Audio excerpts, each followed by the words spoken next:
Hi friends, good afternoon. இன்றைக்கி Sunday special. எங்கள் வீட்டில்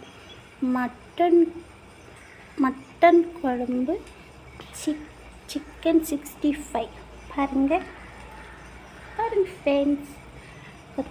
கொத்தமல்லி, வெங்காயம் நிறையா மிக்சிங். சிக்கன் 65 பாருங்கள். சாப்பிட்றீங்களா ஃப்ரெண்ட்ஸ்? கொதிக்க எங்கள் சிஸ்டர் செஞ்சு கொடுத்தாங்க.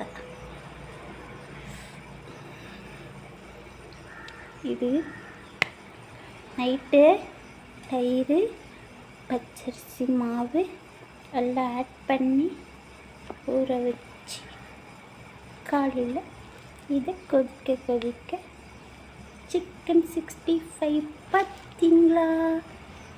நீங்களும் சுட சிக்கன் 65